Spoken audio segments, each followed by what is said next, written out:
Vision ఉండే నాయకుడు ఉండాలి. గత 5 సంవత్సరాల్లో చూసాం మనం ఎక్కడ ఒక ఉద్యోగాలు లేదు, ఒక కంపెనీ రాలేదు, మనకు ఒక ఫ్యాక్టరీ రాలేదు.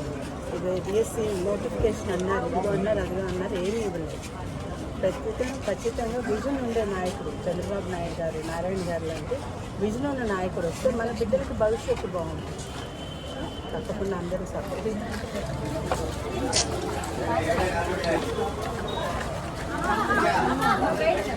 తెలుగుదేశం ప్రభుత్వం సైకిల్ గుర్తు కోటేసుకొని మన తెలుగుదేశం ప్రభుత్వం వస్తే జూన్లో వస్తుంది ప్రభుత్వం. జూలై 1 నుంచి 4,000 పెన్షన్, అది కూడా ఏప్రిల్ నుంచి బకాయిలు ఇస్తారు. మీకు ఇచ్చి ఏప్రిల్, మే, జూన్ బకాయి 3,000 కలిపి 7,000 ఇస్తారు పెద్ద ఆయన. రేపు జూలై 1 అక్కడి నుంచి 4,000 ఇస్తారు. ఇంటికే తెచ్చిస్తారు. ఏం పెద్దమ్మా సైకిల్ గుర్తమ్మా, తెలుగుదేశం సైకిల్ కేసు కల్పించాలి. ఏం పెద్దమ్మా పెన్షన్ వస్తుందా? వస్తుంది కదా. పెద్ద అయినా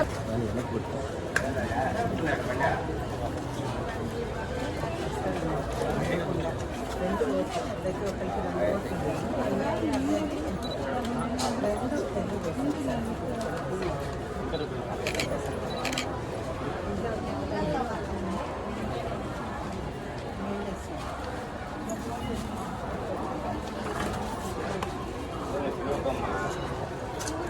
తిరుపతమ్మ మేడం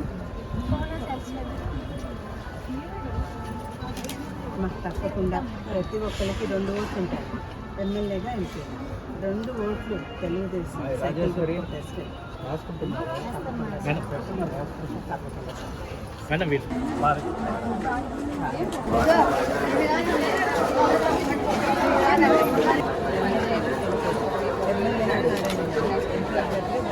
ముగ్గురు ఒకటే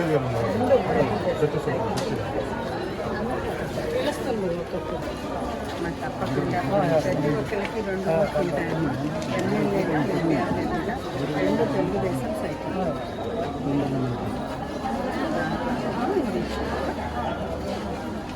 2 ఓట్లు ఎమ్మెల్యేగా 2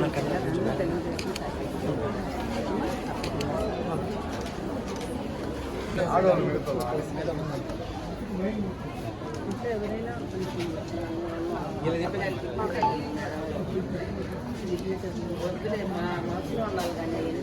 మనకి ప్రత్యేకంగా పిల్లలకి ఫ్యూచర్ బాగున్నారంటే తప్పకుండా తెలుగుదేశం రావాలి.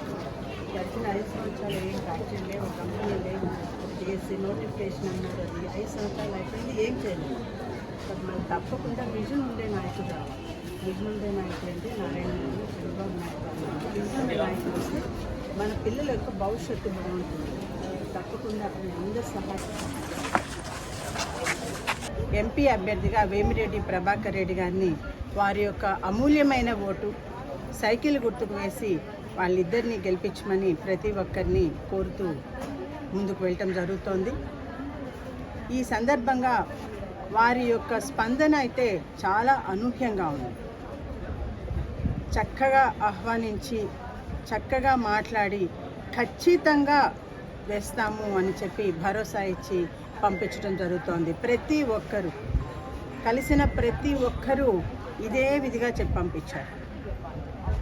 ఈ సందర్భంగా ఒకటి మనము మేనిఫెస్టోలో ఇచ్చిన విషయాన్ని గుర్తు చేసుకోవాలి.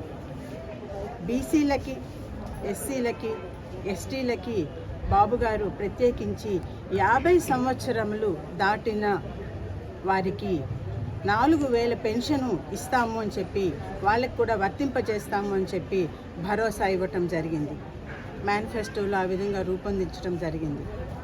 అంతేకాకుండా బీసీల యొక్క సంక్షేమానికి, సప్లాన్కి మొత్తము 1,50,000 కోట్లు వాటికి నిధులు వాటికి సమకూర్చి వాటిని వారి యొక్క అభివృద్ధికి వారికి చేకూరుస్తామని చెప్పడం జరిగింది. ఇదే విధంగా ఎస్సీ, ఎస్టీ, మైనార్టీస్ కూడాను ఇదే రకంగా వారి యొక్క అభివృద్ధికి తోడ్పడతాము అని చెప్పి భరోసా ఇవ్వటం జరిగింది. ప్రత్యేకించి క్రిస్టియన్స్కి వారి యొక్క శ్మశాన వాటికలకి స్థలాలని కేటాయిస్తాము అని చెప్పి చెప్పడం జరిగింది. ఇంతేకాకుండా జెరూసలం యాత్రకి వారికి సాయం చేస్తాము అన్న భరోసా కూడా ఇవ్వటం జరిగింది.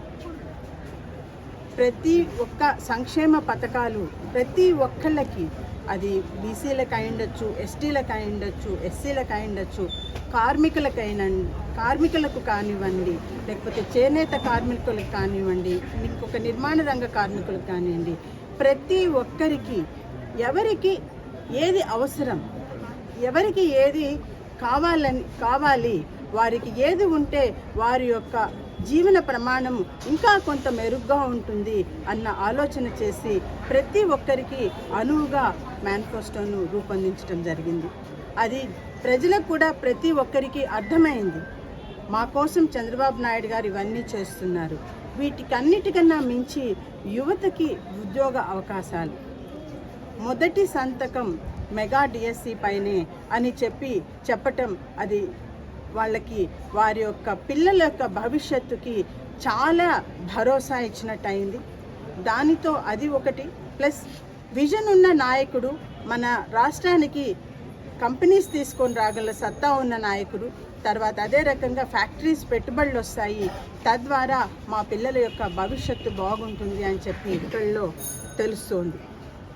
ఇంకొక మహిళ చెప్పింది, అమ్మ మేము పొదుపు సంఘాలు, పొదుపు సంఘం లీడరు ఆమె. తప్పకుండా ఇప్పుడు చెప్పిన దాంట్లో మా పొదుపు సంఘాలకి 10 లక్షల వరకు రుణాలు సదుపాయం కల్పిస్తామని చెప్పారు. కాబట్టి మా పొదుపు సంఘాలన్నీ ఖచ్చితంగా తెలుగుదేశం ప్రభుత్వంనే, మన చంద్రన్ననే మేము గెలిపించుకుంటాము అని చెప్పి ఖచ్చితంగా చెప్పడం జరిగింది ఆ పొదుపు లీడర్. ఇంతేకాకుండా ఆమె అడిగిన ఇంకొక విషయం ఏంటంటే, మాకు ఇల్లు అలాట్ అయిందమ్మా, టిట్కో హౌస్ అలాట్ అయింది, కానీ 5 సంవత్సరాల నుంచి రాలేదు.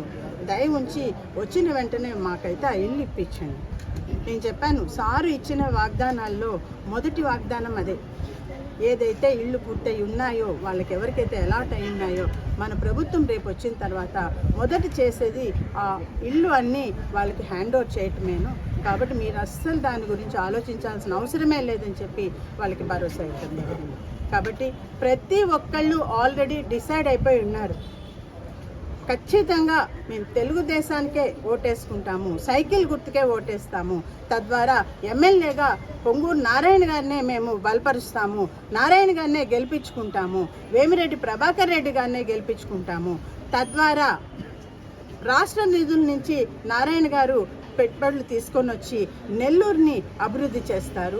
అంతేకాకుండా వేమిరెడ్డి ప్రభాకర్ రెడ్డి గారు కేంద్ర నిధుల నుంచి నెల్లూరుకి నిధులను తీసుకొని వచ్చి ఇద్దరూ కలిసి, నారాయణ గారు వేమిరెడ్డి ప్రభాకర్ రెడ్డి గారు కలిసి నెల్లూరుని స్మార్ట్ సిటీగా తీర్చిదిద్దుతారు అన్న నమ్మకము, విశ్వాసము మాకు ఉంది అని చెప్పి ప్రజలు ఈరోజు చెప్తున్నారు.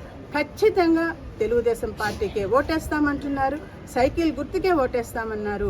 2 ఎమ్మెల్యే ఎంపీ అభ్యర్థిగా ఇద్దరిని గెలిపించుకొని మా అభివృద్ధికి మేము చేసుకుంటున్నాము అని భరోసా ఇచ్చారు. వారందరి యొక్క నమ్మకానికి, భరోసాకి నా హృదయపూర్వకమైన ధన్యవాదాలు. చంద్రబాబు నాయుడు గారిని గెలిపించుకోవాలండి. 175 వై నాట్ అంటున్నాడండి. 175కి 0 రావాలండి అతనికి. అలా ఉంటేనే మన ఆంధ్ర రాష్ట్రం బాగుపడుతుందండి. ముస్లిం మైనారిటీస్కి చంద్రబాబు నాయుడు గారు చాలా చేశారండి. ఆయన జగన్ వచ్చిన తర్వాత మనకి వచ్చే రంజాన్ తోఫాలు కానీ, సంక్రాంతి కానుకలు కానీ, మన కట్టిన టిడ్కో ఇళ్ళు కానీ ఏమీ రాకుండా చేశాడండి జగన్ వచ్చిన తర్వాత. ఎందుకంటే టీడీపీ ప్రభుత్వంకి పేరు వస్తుంది, ఆ పేరు రానికుండా చేయాలని చెప్పి చాలా దారుణమైన జీవోలు తీసుకొచ్చి ఆయన మొత్తం ఆపేశాడండి. దానివల్ల మన నెల్లూరు నగరం బాగుపడాలంటే, దోమలు లేని నగరంగా కావాలంటే మన నారాయణ సార్ గారి వల్లే అభివృద్ధి జరుగుతుందండి నెల్లూరు నగరం. ఒక సింగపూర్ తరహాలో మన నెల్లూరు నగరాన్ని నారాయణ గారు అభివృద్ధి చేయాలనుకుంటున్నారండి. మన నెల్లూరుని సిటీగా అభివృద్ధి చేసుకోవాలంటే నారాయణ గారే గెలిపించాలండి. మీరు ప్రతి ఒక్క ఓటర్కి నేను చెప్పేది ఒకటే అండి, మన భవిష్యత్తు, మన పిల్లల భవిష్యత్తు బాగుపడాలంటే నారాయణ గారిని తెలుగుదేశం పార్టీ మీద సైకిల్ గుర్తుకి ఓటేసి ప్రతి ఒక్కరికి నేను వేడుకుంటున్నానండి. 2019 వరకు నెల్లూరు పట్టణాన్ని ఎంతో అభివృద్ధి చేశారు. ఇది మన అందరికీ తెలుసు. మా అన్న కష్టజీవి, మా అన్న మాట తప్పరు. మీరు మీ పవిత్రమైన ఓటును మా అన్నగారికి వేసి అత్యధిక మెజారిటీతో 1,00,000 ఓట్ల మెజారిటీతో గెలిపించండి. అదేవిధంగా ఎంపీ అభివృద్ధిగా ఉన్న వేమిరెడ్డి ప్రభాకర్ రెడ్డి గారిని కూడా గెలిపించండి. మరిన్ని వీడియోస్ కోసం ఛానల్ ని సబ్స్క్రైబ్ చేయండి. లేటెస్ట్ అప్డేట్స్ కోసం వాట్సాప్ ఛానల్ ని ఫాలో చేయండి. అండ్ లింక్ డిస్క్రిప్షన్ లో ఉంది.